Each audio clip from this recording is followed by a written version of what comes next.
When was the last time you felt bloated? What did you do about it? How did you feel? How did you think about yourself as a person? How long did these feelings last? The What's Eating You podcast is a series of mental health topics that are designed to make you think, learn, educate, and validate. Enjoy the show. Welcome back to today's episode on the What is Eating You podcast. I'm so excited. I'm back on track and I'm here to bring you a juicy episode today that's really going to change the way you think about bloating and your body. Now, if anyone answered those questions and said, never, I'm never bloated, I don't think about it, my stomach is perfectly flat all the time, send me a DM and let's talk about it, because bloating is so common, but it has detrimental effects, especially if you are someone who has dieted, if you're someone who's had disordered eating, you are going to experience bloating. And a topic that comes up a lot in recovery is bloating. Now, it is more common than you think, with up to 25% of people experiencing bloating occasionally. Often, bloating passes with its own time, but when you're on a journey of healing, especially when it comes to body image and your relationship with food, it can be very challenging to navigate. Now, I want to address a common myth. Bloating is not reserved solely for people in recovery. It can happen to anyone, and it's a natural part of the functioning of the gastrointestinal tract. Bloating typically manifests as a distended or expanded stomach and can range from mild discomfort to severe abdominal pain. Now, bloating has been the bane of my existence, and I do experience it occasionally, and there's been a few occasions where it has been extremely painful and debilitating. I'm talking it is hard to walk. I'm talking I look 9 months pregnant. And whilst I understand self-compassion is such a big part of this and accepting that it is normal, if you think it could be a medical condition or linked to some sort of dietary need, do get it investigated. However, there are some things we can do to help bloating, so I'm going to talk about it and I might share my experience with it as well. Why does bloating happen? Now, there are several reasons, and I want to emphasize that this might be different for different people. Eating too quickly or too much, that can be one reason, because when you eat too quickly, you can also take in a lot of air, and ingesting air can cause you to feel bloated. Now, if you're like me and you're someone who eats very rapidly or has eaten very rapidly in the past, it's likely you're going to have bloating. When you go through an eating disorder or disordered eating, you learn that certain foods are bad or you shouldn't eat them. So when you eat them quickly and rapidly to essentially get rid of the evidence or show that it's not there, or if I deal with this quickly, then it kind of didn't happen. But the reality is when you eat quick and you eat a lot, you're more likely to get bloated, which is further going to reinforce the dissatisfaction you feel with your body, and it's going to perpetuate feelings of shame, of fatness, of guilt, of blame, of depression, of anxiety, because you're thinking, I'm gaining weight. But bloating is not weight gain. Other issues could be digestive distress from food intolerances, and especially if you're someone who's gone on a restrictive diet where you haven't had gluten or dairy or nothing and you've decided to cut it out because diet culture told you that gluten was the devil I think that was back in 2000s. When you start to eat things you've cut out for a long time, it's only natural that your body is going to be sensitive to it. So we live in a society where essentially, have we given ourselves food intolerances? Constipation could be another reason for bloating. Hormonal fluctuations, especially related to the menstrual cycle, and conditions such as irritable bowel syndrome.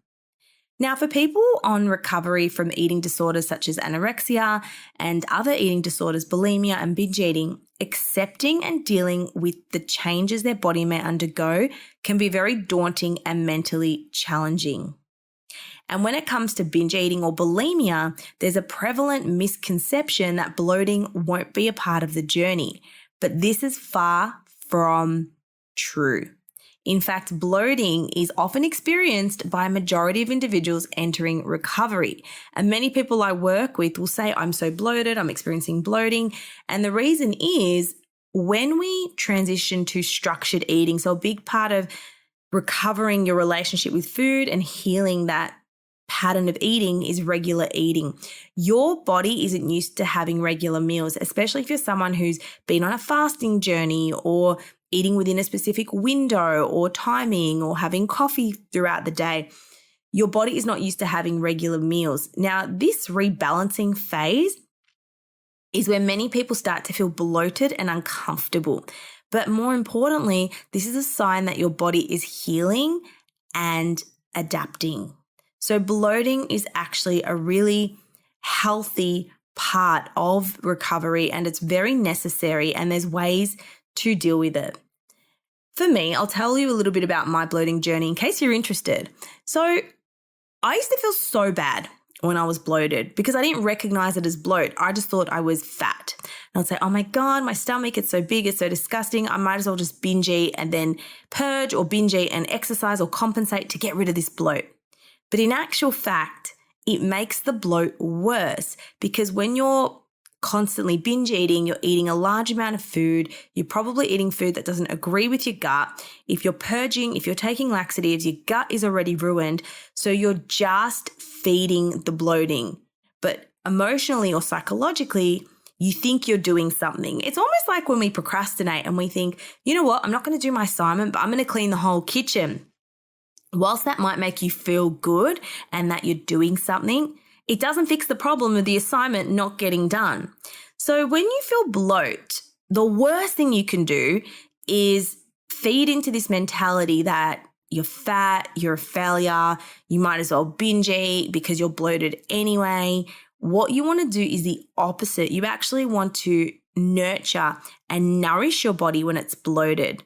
You know, think about if you had a child and they were feeling unwell or they were feeling sick or they had a tummy ache. You wouldn't say, you know what, just go eat that bag of candy. You've got a tummy ache anyway. Let's just make the most of it. So remember, if you wouldn't tell a child to do what you're thinking of doing, don't do it to yourself.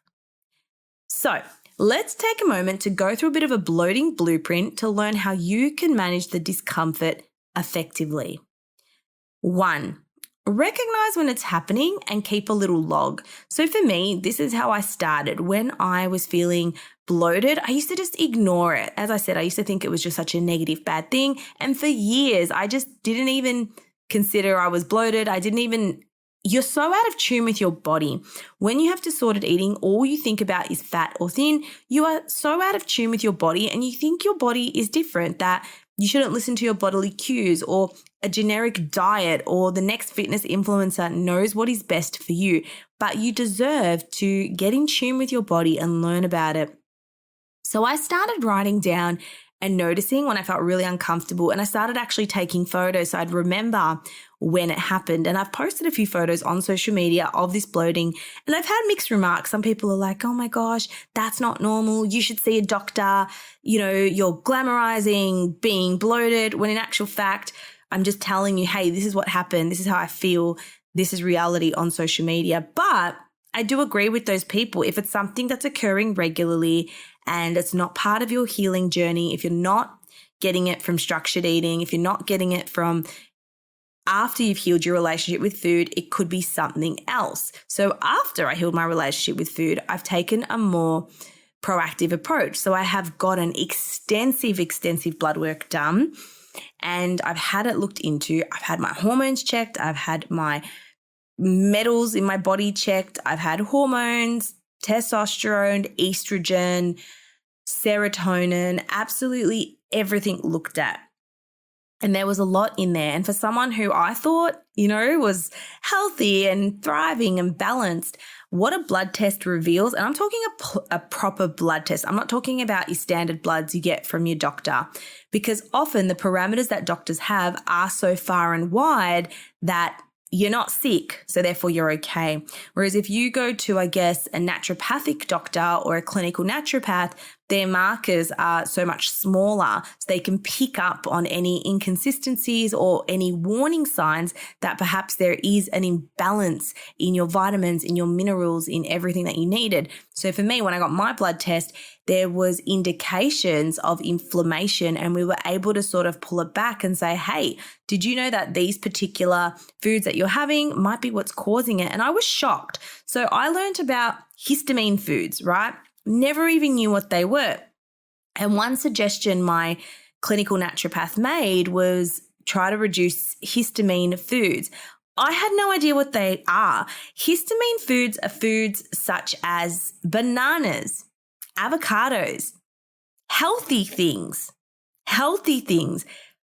whole foods, all the things that everybody tells us to have, whole foods, non-processed, certain tomatoes, things like that. And I'm not an expert on histamine foods, but I was just really shocked to hear this because we're just taught eat healthy.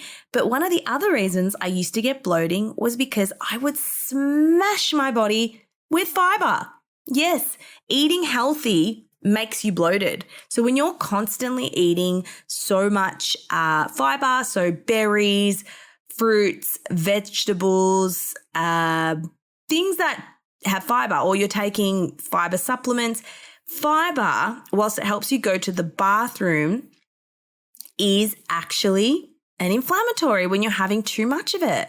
So if you're just smashing broccoli and chicken and this is your diet, too much fiber can actually make you bloated. So isn't that crazy? Your pursuit to get healthy and reduce your bloating is actually making you bloated. So here's just an example of histamine foods I had no idea about. Leftover meats, fermented products, such as like things that you think are good for you, which these are good for you. And remember, this is my specific blood test for me at this point in time in my life, right? Legumes, sauerkraut, which I was told, eat sauerkraut. It's so good for your gut. But this is why I think an individual approach to your bloating and your health is so important, because any fitness influencer will say, have avocado, have your healthy fats. But based on your experience and what you've been through, it just may not agree with what your body needs, and every body is different. And bananas, lemons, things I eat every day, strawberries, peanuts. I was shocked. Anyways, he actually didn't give me many food recommendations. He just suggested histamine. Now, what was super interesting for me was that I constantly have a runny nose, and I've just attributed this to having a nose surgery. So when I was about 18 or 19, I had nose surgery, and everyone I know who's had some sort of nose surgery has a runny nose, right? So I just assumed it's just part of this.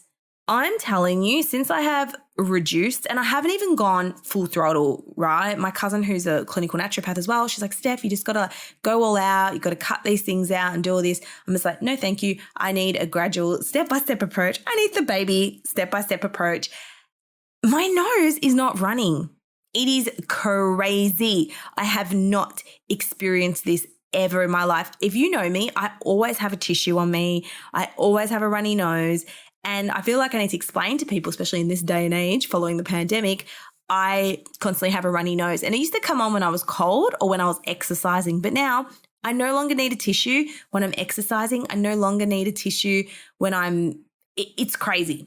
Anyways, the point of the story is, if you're at a space where you're bloated and you have a balanced relationship with food, you're not trying to heal your relationship with food, and it's causing you discomfort and ruining your life, look into it.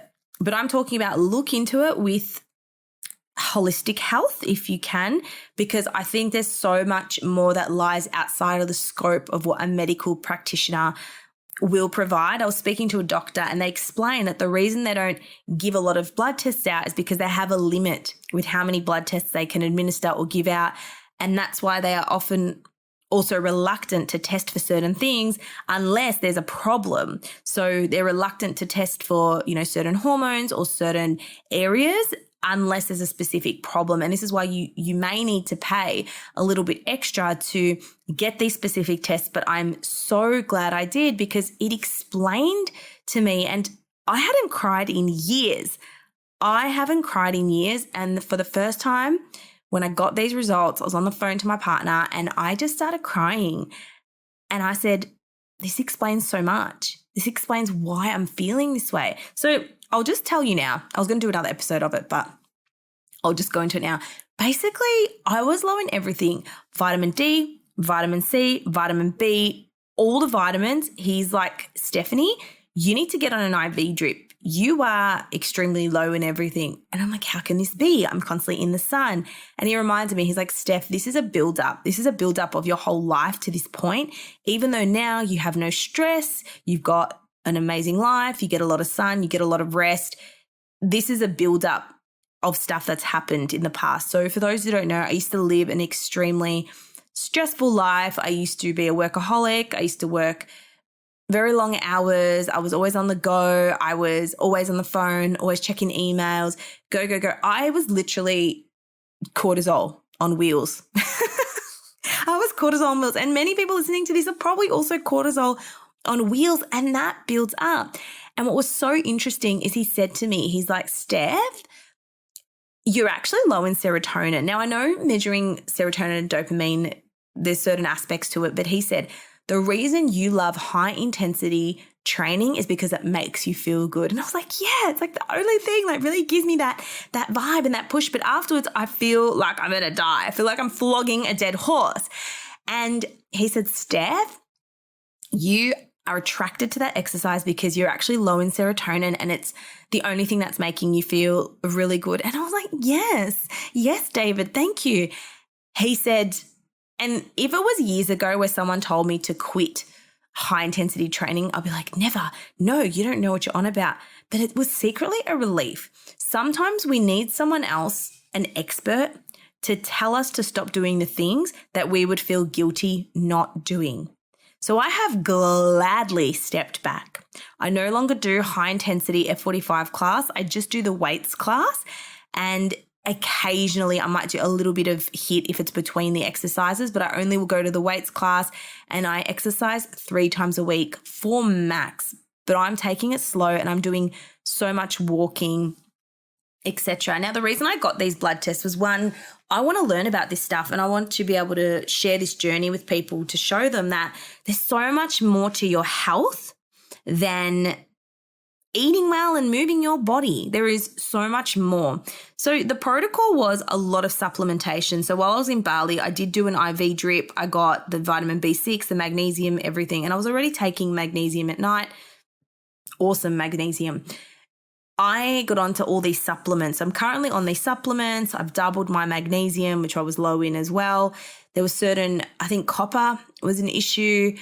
Hormones. My hormones were actually okay. There was no indication of any thyroid or metabolic damage or anything like that. And I said to him, I said, is this the profile of someone you would expect who has had a history of disordered eating? And he said, well, yeah, like we can definitely see there's some gut dysbiosis. We can see there's some adrenal issues, because when you put your body through stress, such as dieting, when you do excessive exercise, when you're on pre-workouts, when you're smashing caffeine, that takes a toll on your adrenal health. And your adrenals are those little glands or little organs that are responsible for your fight or flight. And they secrete your cortisol, your adrenaline, etc. And we live in a society now where our adrenals are in overdrive. And the 20th century diagnosis that was coming out was adrenal fatigue. And many people thought they had adrenal fatigue. And again, it's not something that is diagnosed in the medical field. And I guess it's really hard to get answers when you feel really tired and you don't know why. But I always say start with your bloods if you're unsure. Now, going back to the topic of bloating. So the reason I got these blood tests was bloating and then feeling very exhausted at some points, but I'm talking incapacitated exhaustion, where the thought of replying to an email, I'm like, I can't do it. The thought of replying to a text. And I don't think it was burnout, because I really wasn't doing much and I was still having these days. And it's so funny. I spoke to my friend who is a very healthy person, and he said, oh my God, I call it the dead zone, whereas I call it die day. And ever since I've made these changes, things have been feeling so much better for me. So, and these are just small shifts. I'm nowhere near perfect. I still, have my histamine foods because I don't bloody know what a histamine is in yet or not. I have days I forget to take my supplements, but remember, inconsistent perfection is what you want to aim for. Is that right? Or being consistent imperfectly. Okay, back to bloating. So the first thing is honor the bloat. If you're going through a food freedom journey, remember it's a sign of healing. Your body has been through tumultuous times and the bloating is going to subside. Remember, it does not last forever.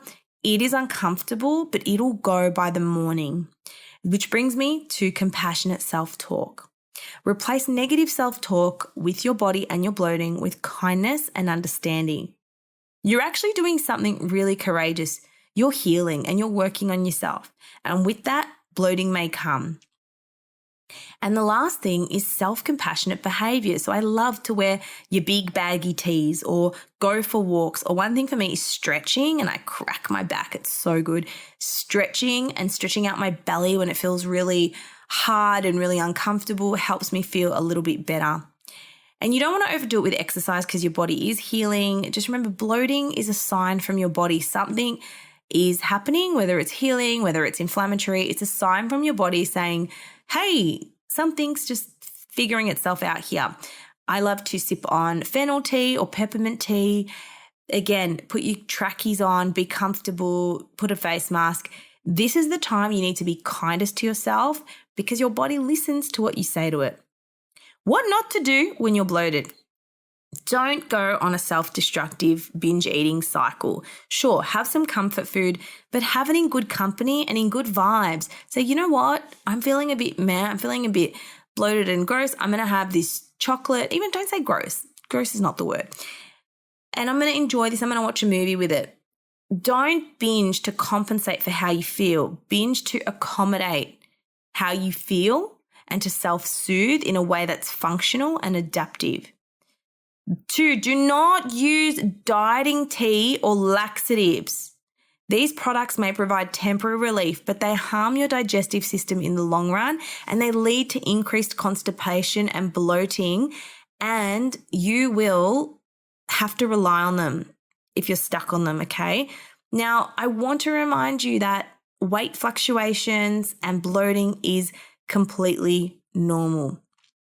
And I want to tell you about the positive things that can come along with healing your body.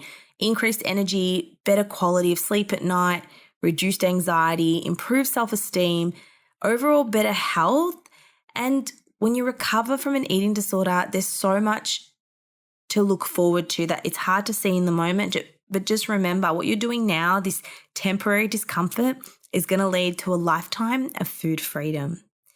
In summary, remember, bloating is completely normal and okay in most circumstances, especially if you are healing from a chronic dieting history. Be kind to yourself, have some tea, take some extra time, wear the baggy clothes, honor the bloat, as I say. And if you enjoyed this episode or you have any insights, let me know. Take a screenshot, share it on social medias, and don't forget to leave a rating or a review. I'm so grateful you were here today, and I wish you the best day ahead. Bye for now.